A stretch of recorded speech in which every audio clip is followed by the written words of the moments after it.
시작하겠습니다. 비상대책위원회님의 개회선언과 말씀 있겠습니다. 새누리당 제11차 비상대책위원회를 시작하겠습니다.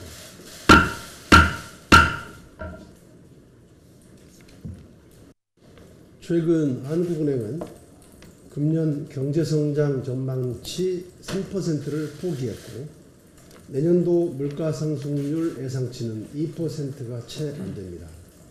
그럼에도 불구하고 2년 동안 30% 가까운 최저임금 인상을 밀어붙이는 것은 우리 경제 현실과 너무나도 동떨어진 문재인 정부의 경제인식을 단적으로 보여주는 것이라고 생각합니다. 이미 올해 최저임금이 너무나도 급속하게 인상돼서 시장의 역습으로 인한 부작용과 여파가 여전한 상태 아닙니까? 저소득층 일자리가 오히려 감소하는 결과가 몇 개월째 통계로 나타나고 있고 취업자 증가 수가 5개월 연속 10만 명 안팎으로 내려앉았습니다.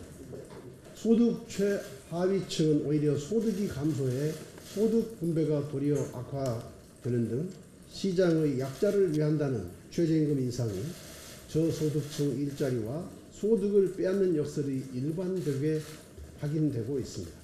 그런데도 또다시 현실을 무시한 두 자릿수 인상이 이어진다면 고용 현장의 충격이 얼마나 클 것인지 가늠하기 힘들 정도입니다.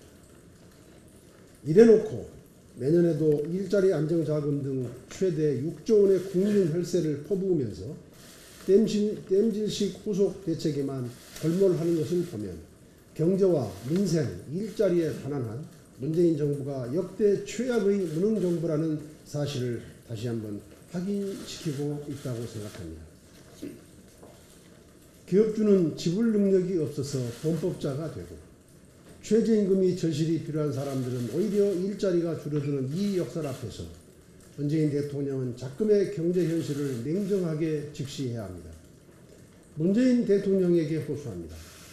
대선 공약에 얽매이지 말고 지난 1년 동안의 숱한 부작용과 시장의 혼란을 더 이상 반복하지 않기 위해서라도 경제정책을 전면 전환해야 합니다. 최저임금 인상의 가장 이상적인 폭은 고용주가 감당할 수 있는 수준, 국민 혈세가 투입되지 않는 수준에서 결정돼야 합니다.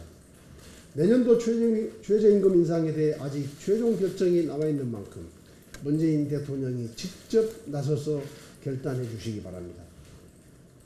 국민 환호를 받는 적폐청산도, 한반도 평화를 위한 노력도 경제와 민생이 뒷받침될 때 확장성과 시너지가 보장된다는 점 부디 유념하시길 바랍니다. 우리 경제를 살리기 위한 절박한 심정으로 문재인 대통령께 촉구드렸습니다. 감사합니다. 네. 사회적 대타협 기구로서 최저임금위원회의 결정이 전가의 보도일 수는 없습니다. 여전히 착한 정치 콤플렉스에 빠져서 최저임금위원회가 결정한 것이니 청와대는 그저 따르겠다고 하는 것에 대해서 심사숙고해야 합니다. 사용자위원들이 전원 불참한 상황에 근로자위원들은 사용자위원들이 참석하면 최저임금 인상 범위가 낮아질 수 있다고 해서 서둘러서 동의를 했다고 합니다. 이런 상황에서 결정이 도대체 어떤 합리성을 갖는지 의문입니다. 청와대에 촉구합니다. 재심의 결정을 내려야 합니다. 역사상 유례가 없는 이런 급격한 최저임금 인상의 영향은 후속 입법으로도 정부 재정으로도 상쇄할 수 없습니다.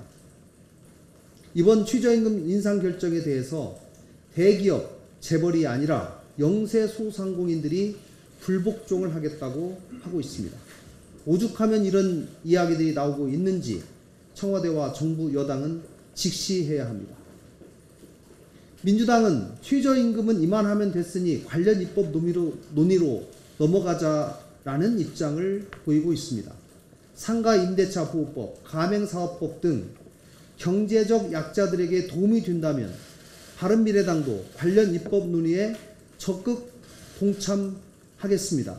그러나 이러한 법안들만으로 최저임금의 급격한 인상으로 고통받는 이 땅의 모든 영세 소상공인에게 해법이 될 수는 없습니다.